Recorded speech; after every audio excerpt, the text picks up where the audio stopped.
Memasuki era digitalisasi saat ini tentunya memaksa kita untuk terus melakukan adaptasi dengan perubahan yang ada, dan tidak menutup kemungkinan juga bahwa setiap pekerjaan yang ada terpengaruh dengan adanya era digitalisasi saat ini.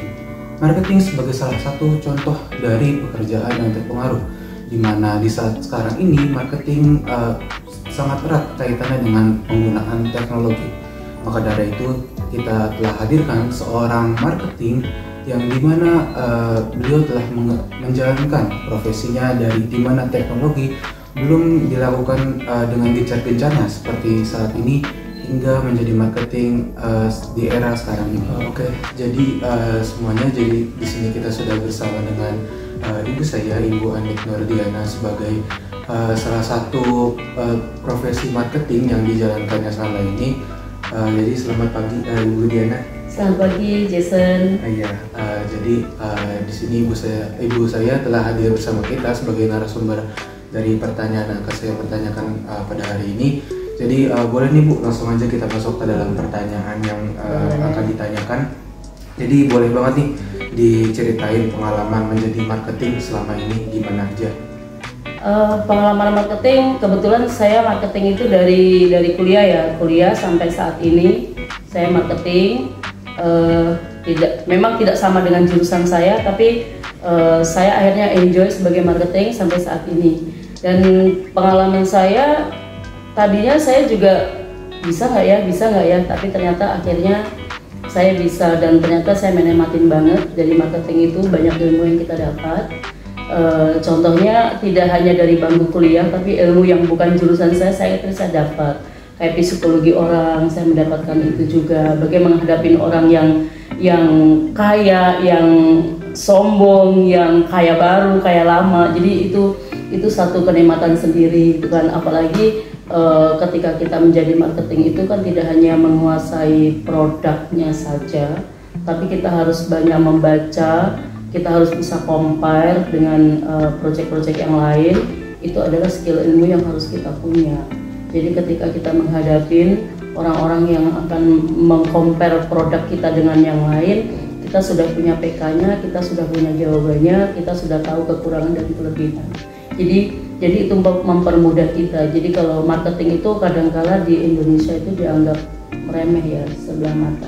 Tapi kalau di luar negeri marketing itu pekerjaan yang luar biasa.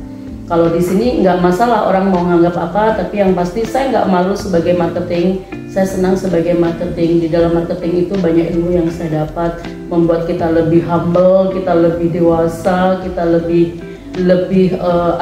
karena banyak menghadapi sifat manusia. Jadi kita lebih dewasa. Jadi kita belajar untuk mengatasi masalah dari yang kecil hingga yang besar. Solusinya harus ngapain, itu yang harus kita dapat. Jadi kalau bicara berapa lama saya marketing, sangat lama banget, karena dari saya kuliah sampai saat ini. Dan kalau misalnya pengalaman apa aja yang saya punya, itu pengalamannya sangat banyak banget, Jason. Sangat banyak banget. Lumayan banyak banget ya? Banget. Oke, jadi langsung pertanyaan selanjutnya nih Bu. Kan dari Ibu Dina sendiri sudah lumayan banyak ya tadi dari pengalamannya gitu. Ya tentunya berarti ada beberapa strategi marketing yang mungkin udah Ibu laksanain sejauh ini, dan kira-kira untuk strategi marketing itu sendiri gimana sih cara ngatasin kegagalan atau respon negatif dari strategi yang udah Ibu jalanin gitu? Kalau kegagalan pasti ada. Strategi kita harus punya, karena kita sebagai sales itu banyak jalan menuju Roma. Jadi ketika kita ditolak satu orang, kita juga tidak boleh patah semangat. Kita ditolak satu orang, masih mau 1000 orang yang menerima kita. Jadi intinya kita tetap fokus, kita tetap semangat, kita jangan pernah merasa kecil hati dengan kendala-kendala yang kayak konsumen kan kadang-kadang kasih brosur aja nggak mau terima. Kebetulan saya di marketing properti ya, jadi saya tahunya properti. Jadi ketika saya ngasih brosur ditolak, saya nggak berkecil hati. Saya memotivasi diri saya, masih ada 1000 orang yang masih mau menerima brosur saya. Jadi saya nggak boleh berkecil hati. Dan ketika kegagalan pasti ada gitu kan. Kegagalan itu kita jangan dijadikan kendala buat kita. Itu justru dijadikan motivasi buat kita gitu kan. Jadi ketika kita gagal, kita harus berevaluasi diri. Kemarin yang saya lakukan sudah benar atau belum? Jadi ketika yang kita lakukan belum benar, oh kedepannya pasti gagal. Jadi karena kegagalan itu kita mengevaluasi diri. Jadi kita kemarin itu kekurangan apa? Kan job desk-nya sales itu nggak banyak ya. Yang satu memang kita cari database. Kedua kita follow up. Ketika kita namanya jemput bola. Kalau dalam istilah properti itu jemput bola. Jemput bola itu kita mendatangi konsumen door to door dalam arti bisa rumah ke rumah, bisa ke kantor, kita bikin appointment. Ketika ditolak, ya kita nggak boleh berkecil hati. Dari situ kita dapat ilmu, dapat ilmu menghadapi orang yang seperti apa. Itu yang kita dapat, seperti itu kita baca. Intinya harus tetap semangat dan motivasi. Jangan sampai kegagalan itu menghambat. Ya. Jangan sampai kegagalan menghambat. Langsung masuk pertanyaan selanjutnya. Boleh. Sekarang kan udah masuk banget nih ke era digitalisasi sekarang ini. Nah, pastinya dari ibu zaman kuliah itu cukup lumayan berbeda dong ya untuk marketing ini ya. Sangat. Nah, jadi gimana dari ibu sendiri nih buat ngadepin perubahan tren atau mungkin preferensi konsumen dalam era digital ini? Iya, sebenarnya kalau dari sisi saya dari dulu sampai sekarang, saya ketika megang satu project itu saya selalu membuat website.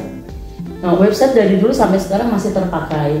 Cuman saat ini lebih ke pengembangan ya, Jadi kita juga nggak boleh menolak dengan era digitalisasi. Kita harus mengikuti supaya kita dapet. Ya karena sekarang ada TikTok, ya kita jualan pakai TikTok, pakai Facebook. Ya kita kan banyak fasilitas sosmed yang memang kita lakukan, ya kita nggak boleh menolak, emang kita harus improve dan kita harus menjalani itu, mau nggak mau, suka nggak suka kita harus mengikuti tren. Gitu.